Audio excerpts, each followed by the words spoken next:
ನಮಸ್ಕಾರ, ಸೂಪರ್ 3ಗೆ ಸ್ವಾಗತ. ನಾನು ಜಯಪ್ರಕಾಶ್ ಶೆಟ್ಟಿ. ಎಸ್ ವೀಕ್ಷಕರೇ, ನಾನು ಒಂದು ಮಾತನ್ನು ಪದೇ ಪದೇ ಹೇಳ್ತಾ ಇದ್ದೀನಿ. ಸ್ವಾತಂತ್ರ್ಯ ಬಂದ ನಂತರ ನಾವು ಏನು ಸಂವಿಧಾನವನ್ನು ರಚನೆ ಮಾಡಿಕೊಂಡ್ವಿ, ಆಗ ಒಂದು ದೊಡ್ಡ ಒಂದು ವಿಪ್ಲವ ಉಂಟಾಯಿತು. ಏನಪ್ಪ ಅಂತಂದರೆ ಅದು ಆಗಬೇಕಾಗಿತ್ತು. ನಮ್ಮಲ್ಲಿ ಜಾತಿ ವ್ಯವಸ್ಥೆ, ಜಾತಿ ಪದ್ಧತಿ ಇರಬಾರ್ದು ಅಂತಲ್ಲ, ಆದರೆ ಅಸಮಾನತೆ ಇದೆಯಲ್ಲ, ಅದು ಯಾವತ್ತೂ ಇರಬಾರ್ದು. ನೀನು ಬ್ರಾಹ್ಮಣನೋ, ಒಕ್ಕಲಿಗನೋ, ಲಿಂಗಾಯತನೋ, ಮತ್ತೊಂದೋ, ಮಗದೊಂದೋ, ದಲಿತನೋ, SC STನೋ, ಹಿಂದುಳಿದ ವರ್ಗನೋ, ಓಕೆ, ಜಾತಿಗಳಿದೆ, ಮತ್ತೊಂದಿದೆ. ಎಲ್ಲರೂ ಅದನ್ನು ತೊಡೆದು ಹಾಕಿದರೆ ಭಾಳ ಒಳ್ಳೆಯದು. ತೊಡೆದು ಹಾಕಕ್ಕೆ ಸಾಧ್ಯ ಇಲ್ಲದಂತರೂ ಕೂಡ ಒಂದು ಊಟದ ಬಟ್ಟಲು ಅಥವಾ ಊಟದ ಟೇಬಲಲ್ಲಿ ಕೂತಾಗ ಎಲ್ಲರೂ ಸಮಾನವಾಗಿ ಕೂತ್ಕೊಳ್ಬೇಕು ಅಂತ ಒಂದು ಪರಿಸ್ಥಿತಿ ನಿರ್ಮಾಣ ಆಗಬೇಕು. ಹಾಗಾಗಿ ಏನಾಯಿತು, ಅನೇಕ ಮೀಸಲಾತಿಗಳು ಬಂತು, ಎಲ್ಲವೂ ಬಂತು. ಓಕೆ, ರಾಜಕೀಯವಾಗಿ ಅವ್ರ ಬೆಳಕು ಬರಬೇಕಲ್ಲ, ಯಾರು ಅವ್ರ ದುಡ್ಡು ಖರ್ಚಿಲ್ಲ, ದುಡ್ಡು ಖರ್ಚು ಮಾಡೋಕ್ಕಾಗಲ್ಲ ಅಂತ ಇದ್ದಾಗ ಮೀಸಲಾತಿ ಬಂತು.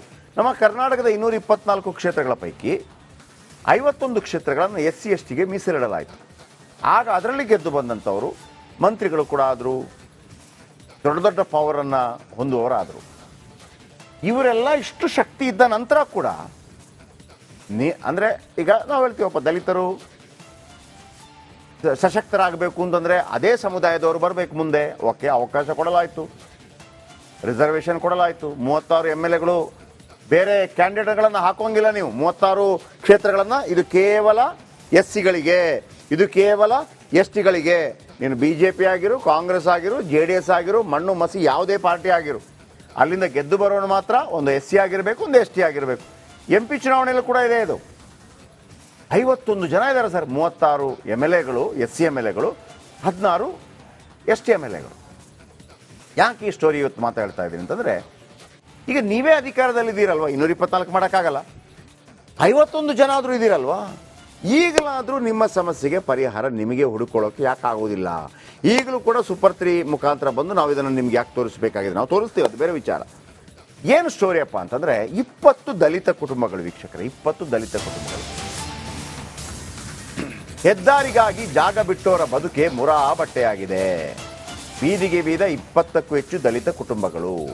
ಕಗ್ಗತ್ತಲಲ್ಲೇ ಜೀವನ, ಕುಡಿಯೋ ನೀರಿಗೆ ಪರದಾಟ. ಏನಕ್ಕೆ ಆಗಿರೋದು ಪಾಪ? ಹೆದ್ದಾರಿಗಾಗಿ ಜಾಗ ಬಿಟ್ಟಿದ್ದಾರೆ. ಕುಸಲಾಯಿಸಿ ಮಾಡಿರ್ತಾರೆ, ಅದು ಮಾಡ್ತೀವಿ ಇದು ಮಾಡ್ತೀವಿ ಅಂತ ಜಾಗ ಬಿಟ್ಟರು. ಜಾಗ ಬಿಟ್ಟ ನಂತರ ಹಾಳಾಗೋಗಿಂದ ಬಿಟ್ಟಿದ್ದಾರೆ. ಹಂಗೆ ಬಿಡೋಕ್ಕೆ ನಾವು ಬಿಡೋದಿಲ್ಲ. ಏನದು ಪ್ರಶ್ನೆ?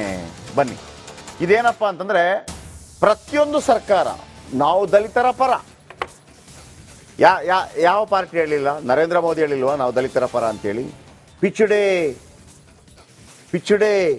ಅಂದರೆ ಹಿಂದುಳಿದವರು ಹೇಳಿದಾರಲ್ವಾ? ನರೇಂದ್ರ ಮೋದಿ ಹೇಳಿದ್ದಾರೆ, ರಾಹುಲ್ ಗಾಂಧಿ ಹೇಳ್ತಾರೆ, ಸೋನಿಯಾ ಗಾಂಧಿ ಹೇಳ್ತಾರೆ, ಮುಲಾಯಂ ಸಿಂಗ್ ಯಾದವ್ ಅವರ ಮಗ ಹೇಳ್ತಾರೆ, ಎಲ್ಲರೂ ಹೇಳ್ತಾರೆ. ಕರ್ನಾಟಕದಲ್ಲಿ ಸಿದ್ದರಾಮಯ್ಯ ಹೇಳ್ತಾರೆ, ಯಡಿಯೂರಪ್ಪ, ಎಲ್ಲರೂ ಹೇಳ್ತಾರೆ ನಾವು ನಿಮ್ಮ ಪರ, ದಲಿತರ ಪರ, ದೀನ ದಲಿತರ ಪರ, ಹಿಂದುಳಿದವರ ಪರ. ಇಡ್ಲಿ ತಿನ್ನೋಣ ಬನ್ನಿ. ದಲಿತರ ಮನೇಲಿ ಇಡ್ಲಿ ತಿನ್ನೋಣ. ಹೆಂಗೆ ದಲಿತರ ಮನೇಲಿ ಇಡ್ಲಿ ತಿನ್ನೋದು? ಹೆಂಗೆ? ಹೋಟ್ಲಿಂದ ತಗೊಂಬಂದು ತಟ್ಟೆ ಪ್ಲೇಟಲ್ಲಿ ಇಡ್ಲಿ ತಿನ್ನೋದಂತೆ. ಅದಕ್ಕೆ ನೀವು ಬೇಕಾ? ನೀವು ನಿಜವಾಗ್ಲೂ ಮನಪೂರ್ವಕವಾಗಿ ಎಸ್ ಎಲ್ಲ ನಮ್ಮವರೇ ಅಂತ ಇದ್ರೆ, ದಲಿತರ ಮನೆಯಲ್ಲೇ ಇಡ್ಲಿ ಮಾಡಿಸಿ, ದಲಿತರ ಸಾಂಬಾರೇ ಬೇಕಿದ್ರೆ ನಾನ್ ವೆಜ್ ಬೇಡಪ್ಪ, ನಾನ್ ವೆಜ್ ಬೇಡ, ವೆಜ್ಜೇ ಮಾಡೋಣ. ಆದರೆ ದಲಿತರೇ ಮಾಡಿರಲಿ, ಇಡ್ಲಿ ಮಾಡಲಿ, ಅವರೇ ಒಂದು ಸಾಂಬಾರು ಮಾಡಲಿ, ಅಲ್ಲಿ ತಿನ್ನೋಣ. ಯಾರಿದ್ದೀರಿ? ಇಲ್ಲ ಅಂತಲ್ಲ, ಆ ಥರ ಇದ್ದವ್ರು ಇದ್ದಾರೆ. ಓಕೆ, ಆಯಿತು, ಅದೊಂದು ಒತ್ತಟ್ಟಿಗಿರಲಿ. ದಲಿತರ ಪರ ಇಲ್ಲ ಅಂತ ಯಾವನು ಹೇಳಿಲ್ಲ ಇಲ್ಲಿ ತನಕ. ರೈತರ ಪರ ಇಲ್ಲ ಅಂತ ಯಾವನು ಹೇಳಿಲ್ಲ ಇಲ್ಲಿ ತನಕ. ಎಲ್ಲರೂ ದಲಿತ ಪರನೇ. ದಲಿತ ಪರ ಮತ್ತು ರೈತರ ಪರ ಈ ರಾಜಕಾರಣಿಗಳಿರೋ ಇದು ನೋಡಿದರೆ ನಾವು ಎಲ್ಲೋ ತಲುಪಬೇಕಾಗಿತ್ತು. ಇರಲಿ, ನಾವು ದಲಿತ ಪರ ಇದ್ದೀವಿ, ನಾವು ಅವರನ್ನು ಉದ್ಧಾರ ಮಾಡ್ತೀವಿ ಅಂತ ಪುಂಗೋ ರಾಜಕಾರಣಿಗಳು ಈ ಸ್ಟೋರಿ ನೋಡಬೇಕು. ಅವರನ್ನು ಆ ಜಾಗದಿಂದ ಖಾಲಿ ಮಾಡಿಸಿ, ದಲಿತರನ್ನ ಖಾಲಿ ಮಾಡಿಸಿದ್ದಾರೆ ರೋಡ್ಗಾಗಿ. ಆಯ್ತು, ಕೊಡಬೇಕಿತ್ತಲ್ವಾ ವ್ಯವಸ್ಥೆ. ಇದೀಗ ಆ 20 ದಲಿತ ಕುಟುಂಬಗಳ ಜೀವನವೇ ಬರ್ಬಾದಾಗೋಗಿದೆ. 56 MLAಗಳು. ಹಾಗಂತ ಕೇವಲ ದಲಿತ MLA, ದಲಿತ ಮಿನಿಸ್ಟರ್ ಜವಾಬ್ದಾರಿ ಅಲ್ಲ, ನಮ್ಮ ಪ್ರತಿಯೊಬ್ಬರ ಜವಾಬ್ದಾರಿ. ಎಲ್ಲರನ್ನು ಕೂಡ ಮುಖ್ಯವಾಹಿನಿಗೆ ಕರ್ಕೊಂಡು ಬಂದಾಗ ಮಾತ್ರ ದೇಶ ಉಳಿಯತ್ತೆ. ನೀನೊಬ್ಬ ಲಿಂಗಾಯತ ಮಾತ್ರ ಮುಂದಕ್ಕೆ ಹೋಗಬೇಕು, ಒಕ್ಕಲಿಗ ಮಾತ್ರ ಮುಂದಕ್ಕೆ ಹೋಗಬೇಕು, ಇವನು ಮಾತ್ರ ಮುಂದಕ್ಕೆ ಆಗಲ್ಲ. ಜೊತೆಗೆ 4 ಟೈರು ತಿರುಗಬೇಕು. ಅರ್ಥ ಆಯ್ತಾ? 4 ಟೈರ್ ತಿರುಗಬೇಕು, ಆಗ ಮಾತ್ರ. ಯಾಕೆ ಈ ಮಾತನ್ನು ನಾನು ಪದೇ ಪದೇ ಹೇಳ್ತಾ ಇದ್ದೀನಿ? ಯಾಕೆ ಈ ದಲಿತ ಕುಟುಂಬಕ್ಕೆ ತೊಂದರೆ ಆಗಿದೆ? ಬನ್ನಿ ಈ ಸ್ಟೋರಿ ನೋಡೋಣ.